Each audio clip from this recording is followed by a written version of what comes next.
Bonsoir, bonjour la famille, ça dépend de l'ère à laquelle vous vous trouvez. Nous, ça va, nous rendons gloire à notre Dieu parce que sans Dieu, on ne peut pas vraiment être en vie. En tout cas, nous sommes là pour nous aider vraiment à être vigilants dans la vie parce que les dehors, c'est pourri, c'est gâté. Et je tiens à vous remercier, vous tous qui sont abonnés sur cette chaîne Histoire de vie. Dieu t'aime parce que nous sommes là pour être édifiés, pour être prudents dans la vie parce qu'il y a des choses que nous faisons et des fois, nous nous disons que si je savais, si j'avais écouté ça, je ne pouvais pas tomber dans des pièges ou dans des choses dont je me retrouve. Mais ici, on essaie toujours de vous donner des conseils, de vous aider même dans la prière, si tu es chrétien ou si tu veux être vraiment un enfant de Dieu. En tout cas, on est là pour nous entraider parce que dans la vie, si tu as des témoignages de quelqu'un ou des conseils de quelqu'un, en tout cas, il y a des choses ou des erreurs qu'on ne peut pas commettre dans nos vies. On est là, la famille, et on va écouter l'histoire qui se passe sur la toile parce que c'est une histoire d'un pasteur, le pasteur Marcelo Tounassi, avec sa défunte femme Blanche et sa nouvelle femme Aïcha Esther Lalala. En tout cas, on va écouter d'abord ça pour que tu puisses comprendre. Peut-être toi, tu n'as pas encore compris l'histoire parce qu'il y a des choses qui se disent en lingala. Et là, vous allez écouter quelque chose en français pour comprendre là où va cette histoire. En tout cas, c'est comme un drame. C'est comme histoire d'horreur. En tout cas, je sais pas comment je peux expliquer ça, mes bien-aimés, la famille. En tout cas, ça dépasse ce qu'on voyait dans le couple là sur le média, quoi. Et c'est que nous venons d'écouter des audios de la défunte Maman Blanche. En tout cas, ça doit nous faire raisonner et ça doit nous donner des leçons aussi parce que il y a des choses que nous voyons sur les réseaux sociaux. Nous pensons que c'est la réalité au moment où la réalité, c'est autre chose. La famille. En tout cas, que tout ça, ça puisse nous donner des leçons. Maudit l'homme qui se confie à l'homme. On voit des gens qui se disent des pasteurs, des prophétesses, au moment où ils font en cachette des choses horribles, plus que même le païen, plus que même les athées. Mais dans la vie, il faut être vrai, c'est ça. En tout cas, on va écouter, bien-aimé. Si tu aimes la chaîne Histoire de vie, Dieu t'aime. En tout cas, n'hésitez pas à t'abonner et partager des vidéos pour aider les autres aussi. En tout cas, on est là, la famille. Écoutez d'abord ça. On est ensemble. Que Dieu vous bénisse. Blanche et Marcelo devant l'enquêteur. Imaginons la scène. Une enquête est en cours. Un homme profondément croyant, respecté par beaucoup, un certain Marcelo, est interrogé dans le cadre du décès de sa femme, Blanche. Il ne s'agit pas ici d'une enquête criminelle classique, mais d'une recherche de vérité. Une vérité spirituelle, humaine et nécessaire. Et comme dans les vieux épisodes du célèbre inspecteur Colombo, ce n'est pas le crime en lui-même qui fait tiquer, mais les petits détails qui ne collentent pas. Deux récits, une même mort, mais des incohérences majeures. Lorsqu'on interroge Marcelo, il partage deux récits distincts de la mort de sa femme. Version 1, la mort paisible dans la chambre. Marcelo raconte que sa femme est morte sous ses yeux, dans leur chambre. Elle lui aurait dit « Prie pour moi ». Il priait à ses côtés, et elle serait morte paisiblement, sur leur lit dans une chambre en Turquie, dans un moment presque spirituel. Ce témoignage, très intime et touchant, est souvent cité pour montrer la piété du mari et la fin douce d'une femme de foi. Version 2, la mort après une opération, mais dans une autre version, Marcelo affirme que Blanchi avait subi une opération légère. Après l'intervention, elle ne s'est pas réveillée. Les médecins l'auraient prévenu. Alors, il serait rentré prier dans sa chambre pendant des heures, ressentant que son épouse était morte, ce que les médecins confirmeront ensuite. L'enquêteur s'interroge, et là, l'inspecteur Colombo lève la tête, les sourcils froncés, et dit « Vous savez, monsieur Marcelo, il y a juste un petit truc qui me chiffonne. Vous m'avez dit qu'elle est morte dans la chambre, à côté de vous, puis vous me dites qu'elle est morte après une opération, pendant que vous étiez ailleurs, en prière. C'est pas tout à fait la même chose, vous voyez? Lieu du décès. Une fois c'est la chambre, une fois c'est l'hôpital. Présence du mari. Une fois il est présent, l'autre fois il est absent. Il est absent. Moment de la mort. Une fois c'est immédiat, l'autre fois c'est décalé. Cause. Une fois c'est paisible, sans cause apparente. L'autre fois c'est une anesthésie qui tourne mal. Ce ne sont pas de petites variations. Ce sont deux versions irréconciliables. Alors, que penser? Il n'est pas ici question de juger la sincérité du chagrin ou de l'amour conjugal, mais en tant qu'enquêteur, ou simplement en tant qu'homme en quête de vérité, on est obligé de poser les bonnes questions. 1. Pourquoi ces contradictions majeures? 2. Cherche-t-on à embellir une réalité banale ou gênante? 3. Essayait-on de créer une image mystique autour du décès? 4. Est-ce une manière de valoriser le personnage de Marcelo comme un homme proche de Dieu, à l'écoute de l'au-delà? 5. Ou cache-t-on autre chose? L'idolâtrie subtile, mais réelle. Ces récits flous deviennent alors des outils de contrôle émotionnel. Le peuple, touché, admiratif, ne pose plus de questions. Le récit sacralisé devient intouchable. On ne remet pas en doute ce qu'un oint de Dieu raconte, même si c'est contradictoire. Et là, l'idolâtrie s'installe. Quand un homme ne peut plus être remis en question, il a pris la place de Dieu dans le cœur des gens. On ne suit plus l'Évangile, on suit un homme. On ne juge plus avec discernement, on excuse tout par amour. On ne vérifie plus les faits, on croit parce que cela vient de Marcelo. Appel à la vigilance. Frères et sœurs, ce texte n'a pas pour but d'humilier, mais d'éveiller. Il est temps de retrouver notre bon sens spirituel. Un homme peut être inspiré, mais il reste un homme. Un témoignage peut émouvoir, mais s'il est contradictoire, il doit être questionné. Ne vous laissez plus séduire par des récits enjolivés qui font de simples hommes des demi-dieux. C'est ce que la Bible appelle la séduction des derniers temps. Quiconque vous dit « Voici, il est ici » ou « Voici, il est là », ne le croyez pas. Marc 13, 21. En résumé, deux versions de la mort de Maman Blanche ne peuvent pas être vraies en même temps. Cela ouvre la porte au mensonge, à la manipulation émotionnelle, voire à une instrumentalisation spirituelle. Il est temps de se réveiller, de mettre fin à l'idolâtrie des personnages et de revenir au Christ seul, qui ne change jamais. Ces éléments sont une invitation à discerner, pas à calomnier. Comme Colombo, restons humbles, mais éveillés. Et comme notre modèle parfait, Jésus-Christ, recherchons que la justice soit faite pour la gloire de Dieu et pour la famille de Maman Blanche.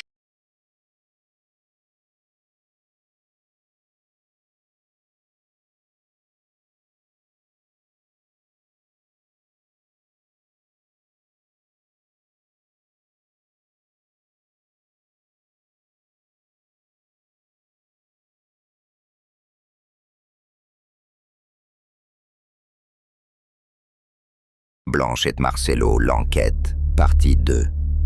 Ici, l'enquêteur reprend l'affaire.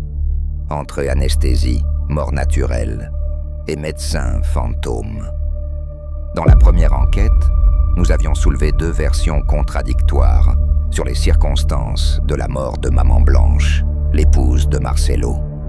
Aujourd'hui, notre enquêteur, appelons-le l'inspecteur Colombo, revient avec de nouveaux éléments concrets et encore plus troublants. Pas de spéculation, juste les faits et des questions. Marcelo dit « Opération légère ».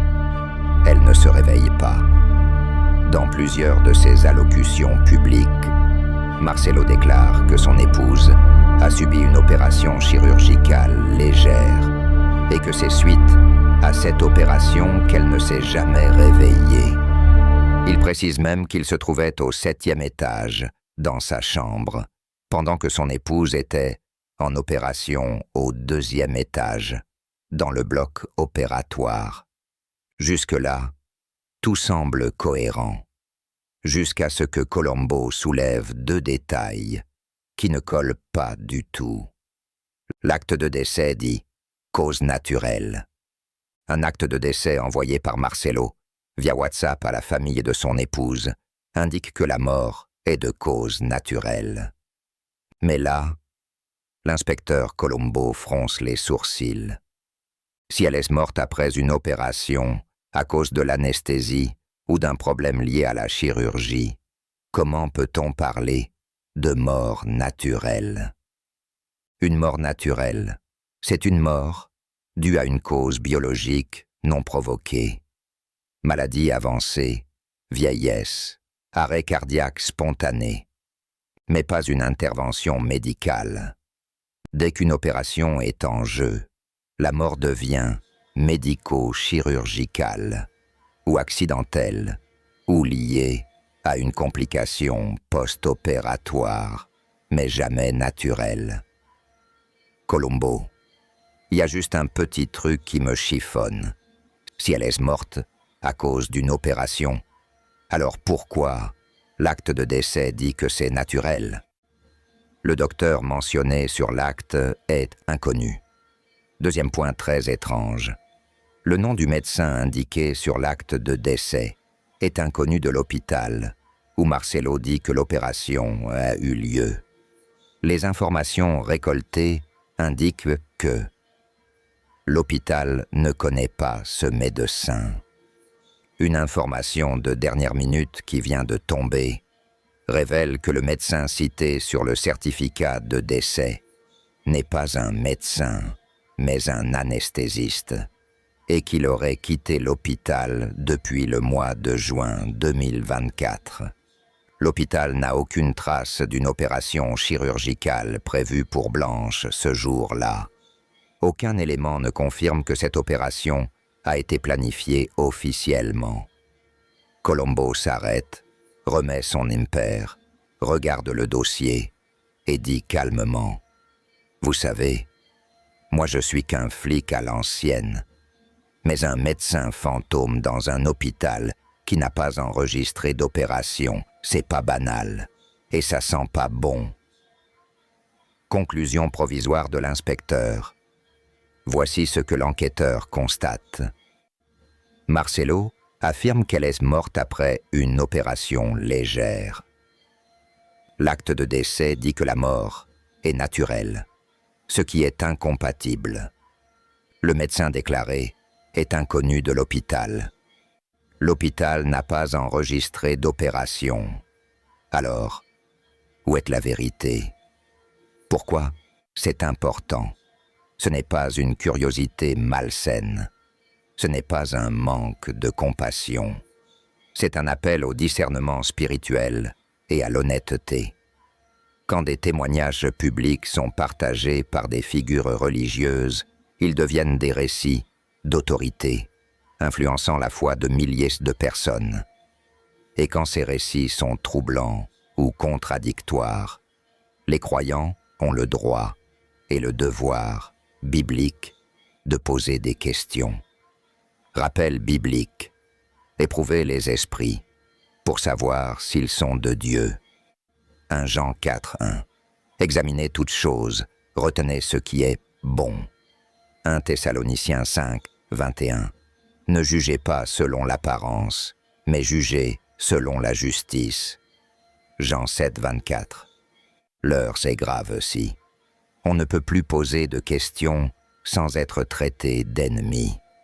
Un homme peut dire tout et son contraire, et personne n'ose le relever. Un décès devient un récit mystique au service de l'image d'un ministère.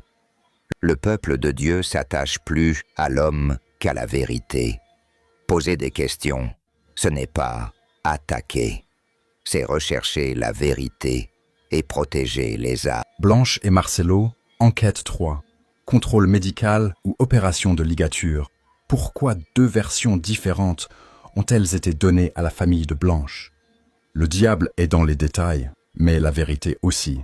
Dans cette nouvelle étape de l'enquête, une contradiction grave ressort entre les déclarations faites par Marcelo à ses beaux-parents, la famille de Maman Blanche. Voici les faits tels que rapportés par la famille. Première version. Marcelo leur aurait déclaré que Blanche était simplement allée faire un contrôle médical complet. Un bilan de santé, un check-up, rien de grave, donc rien d'inquiétant à signaler. Deuxième version, plus tard. Marcelo aurait finalement avoué qu'il s'agissait en réalité d'une opération chirurgicale de ligature. Il s'agit là d'un acte gynécologique nécessitant une anesthésie et un protocole médical encadré, avec des risques. Notre enquêteur s'interroge. Une question simple.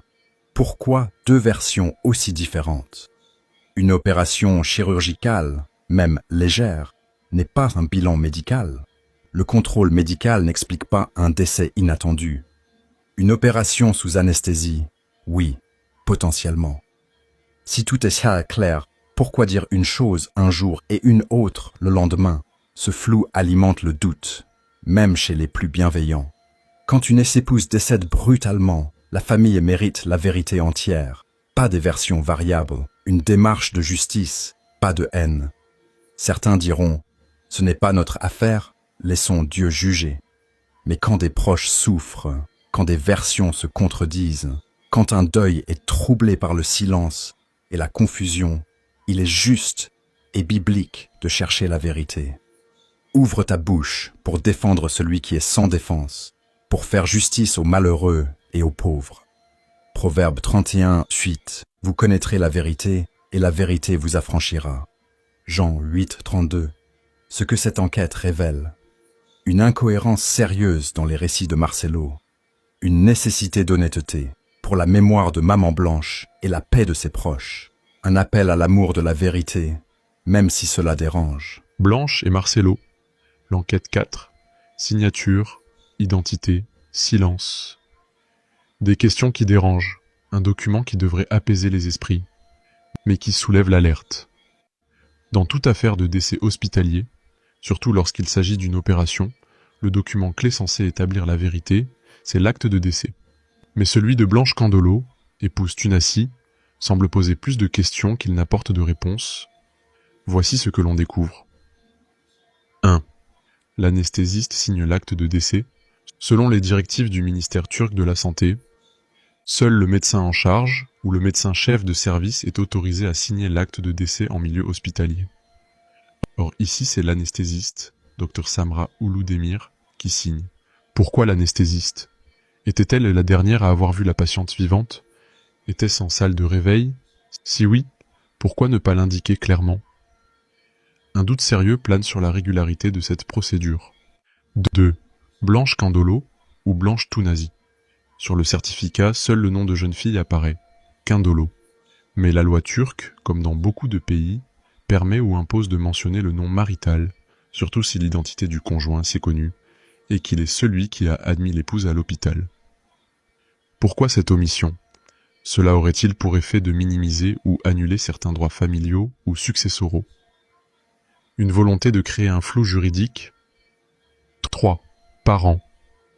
Inconnu, le certificat mentionne père inconnu, mère inconnue, alors que la mère de Blanche est vivante et identifiée.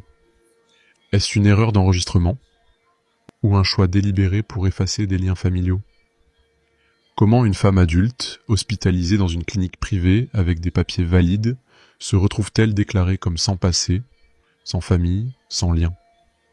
4. Pas de pièce d'identité récupérée. Dans la section Observation, il est dit que la pièce d'identité n'a pas été récupérée par l'hôpital au moment de rédiger l'acte. Comment cela est-il possible, alors qu'elle est venue pour une opération programmée?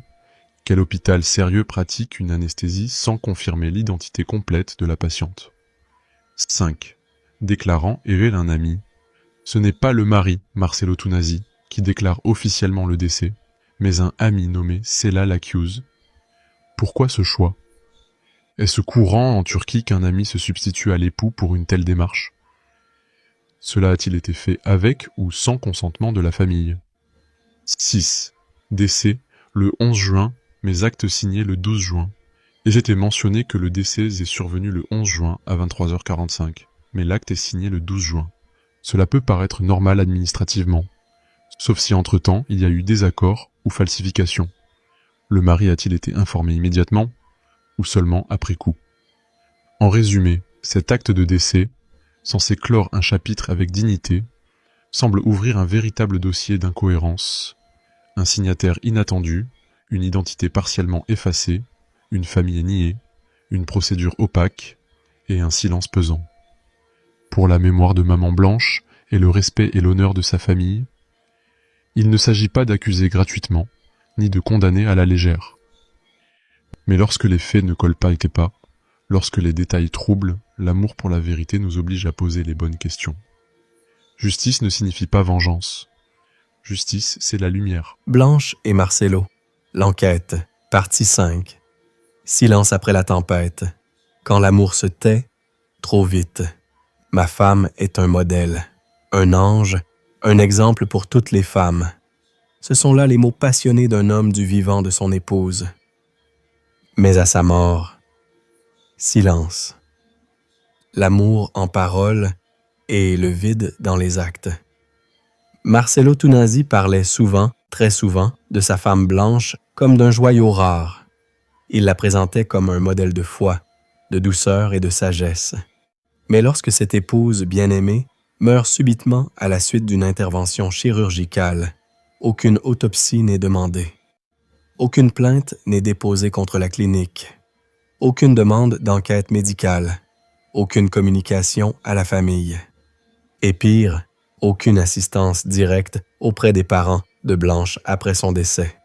Et pourtant, dans la majorité des cas similaires, la famille demande des explications. C'est un réflexe humain naturel, universel. Une femme meurt après une opération, on cherche à comprendre pourquoi. On interroge les médecins, on exige un rapport détaillé. On demande une autopsie, surtout en cas de décès imprévu. Mais là, rien. Ce qui ne colle pas. L'amour véritable est un feu qui ne s'éteint pas à l'annonce d'un décès. Il continue à chercher la vérité, à protéger la mémoire du défunt, à consoler les proches. Mais Marcelo, pourtant présenté comme passionnément épris, n'a entrepris aucune démarche. Ni médicale, ni légale, ni familiale. Est-ce de la négligence, ou une stratégie, ou une peur que certaines choses sortent au grand jour, une vérité qui dérange? Quand on aime une personne et que cette personne meurt dans des circonstances troubles, on n'abandonne pas son honneur à l'oubli. On agit. L'enquêteur Colombo reprend la parole. « Vous savez ce qui me tracasse? C'est pas ce que vous avez dit. C'est que vous n'avez pas dit. Et surtout, ce que vous n'avez pas fait. Quand on perd l'amour de sa vie, on ne tourne pas la page comme un vieux journal du matin. Non, on cherche, on pleure, on questionne, on dérange. On ne se tait pas. Ce silence construit un mur, mais la vérité, elle, cherche une brèche. Marcelo a peut-être tourné la page. Mais les faits, eux, n'ont pas fini de parler. Et pour la mémoire de Blanche, pour ses parents, pour l'honneur de la vérité, nous devons écouter ces silences et les interroger. Blanche et Marcelo, l'enquête, partie 6, quand l'amour est enterré. Avant le corps. Il y a des hommes qui aiment et qui n'oublient jamais. Et puis, il y a ceux qui aiment et qui effacent aussitôt le cercueil refermé. Ce qui est étrange dans cette affaire, ce n'est pas la mort, c'est ce qui vient après. Parce que la mort d'un être aimé, ça laisse des traces. Mais dans ce dossier, tout a été nettoyé. Trop propre, trop vite, trop bien. 1. Une stratégie d'effacement administratif. Disparition de l'acte de mariage. Plus aucun document officiel ne prouve l'union entre Marcelo et Blanche. Suppression de l'acte de fiançailles, un document d'engagement formel. Effacé. Par hasard, peu probable. Nom de jeune fille utilisé sur le certificat de décès. Aucun lien conjugal mentionné. Blanche est déclarée comme si elle n'avait jamais été mariée. Nom de Marcelo absent du certificat. C'est un ami qui signe. Un employé turc des pompes funèbres, en réalité un inconnu. Une chose est sûre, il ne s'agit pas de maladresse. Il y a là une logique, une volonté, un effacement méthodique. 2. Fiançailles, 3 mois après la mort. Décès de Blanche, juin 2024. Fiançailles de Marcelo avec Esther, septembre 2024. Ce n'est pas une rumeur. C'est une révélation de la maquilleuse du couple, présente en septembre pour la cérémonie. Ce n'est qu'en juillet 2025, lors du mariage officiel, que cette précieuse chronologie sera confirmée. Un veuf sincèrement éploré se précipite-t-il dans une nouvelle histoire d'amour? À peine 3 mois après la mort de son épouse? Extrait d'interrogatoire. Scène fictive mais plausible. Enquêteur, vous dites avoir été anéanti par la mort de Blanche. Mais 3 mois plus tard, vous étiez déjà fiancé à une autre femme. Marcelo. Oui, la vie continue, vous savez. Enquêteur, bien sûr. Mais vous ne figurez même pas sur son certificat de décès. Vous ne l'avez pas signé. Vous ne l'avez pas reconnue comme votre épouse. Marcelo. C'était compliqué. Les autorités locales, la langue. Enquêteur. Pourtant, pour organiser des fiançailles 3 mois plus tard, avec Esther sur Montréal au Canada, là-bas quelque part, ça n'avait pas l'air si compliqué. Un silence. Un regard fuyant. Et tout à coup, l'amour semble moins sincère. 3. Un récit de plus en plus bancal. Quand un homme perd une femme qu'il dit aimer de tout son cœur, il ne passe pas à autre chose comme s'il s'agissait d'une rupture de contrat. Et pourtant, tout ici semble froid, rapide, organisé. Pas de deuil visible, pas d'enquête, pas d'autopsie. Juste une disparition, suivie d'une nouvelle alliance. Et alors, que reste-t-il? Une question brûlante. Pourquoi effacer tout ce qui relie Marcelo à Blanche, s'il n'a rien à cacher? À suivre. La prochaine enquête, partie 7, explorera en profondeur les incohérences administratives, les falsifications potentielles et les conséquences successorales d'une disparition administrative volontaire. Car si Blanche n'existe plus en tant qu'épouse, alors, qui hérite? Blanche et Marcelo, l'enquête. Partie 7, une épouse effacée. La mort de Blanche ou l'art de disparaître légalement. Vous savez, ce qui me trouble dans cette histoire, c'est qu'on a une femme morte, mais pas la bonne. Enfin, pas celle qu'on pense. Parce que si c'est vraiment Madame Tunassi qui est décédée, l'épouse légitime de Marcelo, pourquoi alors tout semble avoir été fait pour qu'on n'en garde aucune trace? Une femme est morte, mais pas la bonne. Administrativement, ce n'est pas Madame Tunassi, épouse de Marcelo, qui est décédée, avec tous les droits que ce statut implique. C'est une femme portant uniquement son nom de jeune fille qui est morte, autrement dit, une femme célibataire. Et pourtant, Blanche et Marcelo sont bel et bien congolais, vivant ensemble à Kinshasa, leur pays d'origine.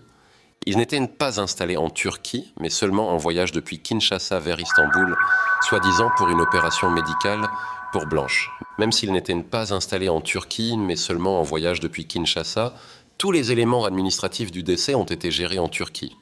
C'est donc la déclaration de décès turc qui fait foi dans cette affaire. Et cette déclaration ne parle ni d'épouse, ni de veuf, ni de mariage. Les conséquences sont immenses. Marcelo n'apparaît nulle part, ni comme mari, ni comme déclarant du décès, ni comme ayant droit. Le certificat de décès ne mentionne pas le nom marital Tunassi.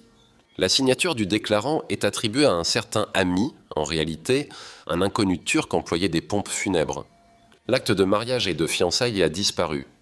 Effacé des dossiers ou volontairement mis de côté, l'enquêteur Colombo est pensif. Et il se dit en lui-même, si c'était vraiment sa femme, pourquoi ce n'est pas lui qui a signé? Et pourquoi on fait disparaître toute trace du mariage? Il y a quelque chose qui colle pas, et je crois que c'est pas un oubli, c'est voulu. Ce que dit la loi turque. En l'absence d'enfants, les parents de la défunte reçoivent 25% de la succession si leur fille est morte en étant mariée. Mais si elle meurt célibataire, comme l'indique l'acte de décès, les droits changent. Les beaux-parents peuvent être exclus de l'héritage. Le raisonnement tordu, mais potentiellement stratégique.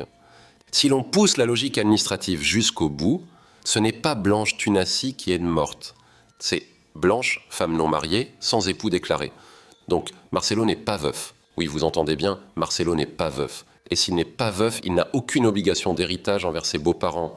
Il peut même se remarier, comme si aucun veuvage ne précédait. Le paradoxe devient glaçant, Blanche est morte dans les faits, mais effacée dans son statut conjugal.